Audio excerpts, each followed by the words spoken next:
नमस्कार दोस्तों, एक लंबी खामोशी के बाद मैं आपके सामने फिर से हाजिर हूँ। पिछले 1 साल से वीडियो से दूर रही, घर पर बड़ी मेडिकल इमरजेंसी का सामना करना पड़ा।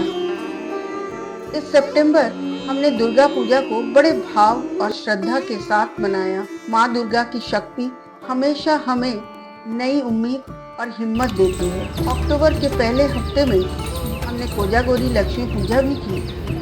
ये दोनों त्योहार हमेशा घर को एक अलग ही रोशनी और पॉजिटिविटी से भर देते हैं।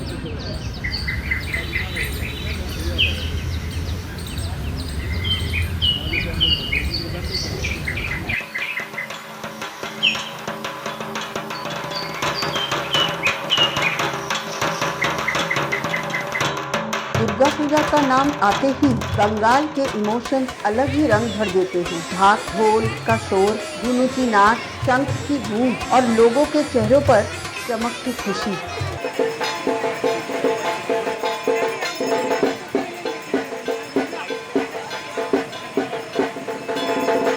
त्योहार की बात करें तो इस बार हम दुर्गा पूजा में ज़्यादा दूर नहीं गए। आसपास के पंडालों में ही माँ दुर्गा की पूजा अर्चना की। Rajnagar extension, river Heights, Vasundhara, Vaishali और दिलशाद गार्डन। तो स्वास्थ्य की मजबूरी थी और कुछ मौसम का प्रकोप था, तो हमने दुर्गा पूजा में ज़्यादा हेक्टिक शेड्यूल नहीं बनाया। पर पूजा तो पूजा ही है।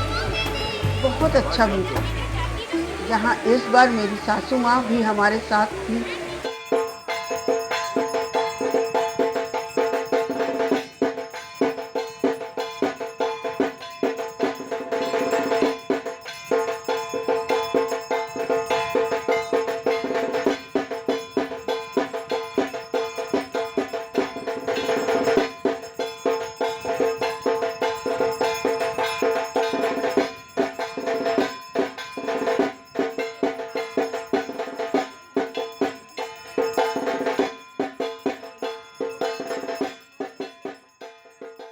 पूजा के दिनों में अपनों से मिलना, नए कपड़ों का आदान प्रदान करना और दोस्तों रिश्तेदारों के साथ वो खुशी बिताना, ये सब अनुभव एक नई ऊर्जा लेकर आता है। हमने भी इस बार पूरी फैमिली और फ्रेंड्स के साथ वही रस्म निभाए। नए कपड़े, हंसी मजाक और प्यार भरी मुलाकातें। और फिर आता है दुर्गा पूजा का सबसे खास हिस्सा, पंडाल हॉपिंग। हर रात नए नए पंडाल देखना, उनकी सजावट, उनका अलौकिक रूप और उसके साथ साथ जो कल्चरल प्रोग्राम्स होते हैं ना, जैसे गाना, नाच और नाटक, इन सब का आनंद उठाना। उन सब में शामिल होकर एक अलग ही उत्सव का मजा मिलता है। मुझे याद है इस बार भी हमने कुछ शानदार कल्चरल प्रोग्राम्स देखे जो अभी तक यादगार बने हुए हैं। ये सब कुछ दिल को एक अजीब सी ताजगी देता है। पूजा के दिनों में अपनों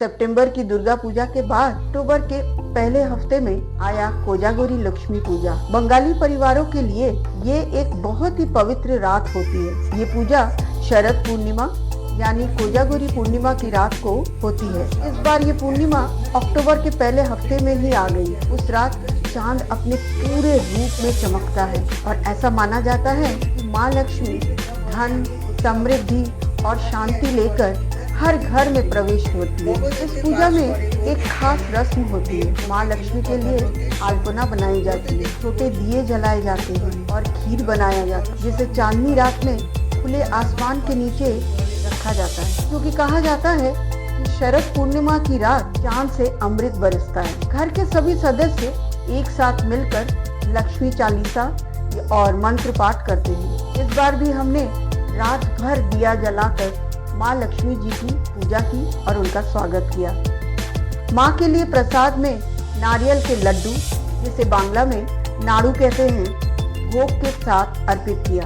जब मैंने प्रार्थना की तो बस एक ही विनती थी, माँ घर में सुख शांति बनाए रखना, मेरे पति को जल्दी स्वस्थ कर देना और मेरे बेटे को उसके काम में खूब उन्नति देना। वहीं लक्ष्मी पूजा भी हमने इस बार बहुत ही अच्छा मनाया। पिछले 26-27 सालों में इस बार पहली दफा मैं घर पे थी, तो अच्छे से माँ का भोग बनाया और पूरे दिन व्रत रख के शाम को पूजा की।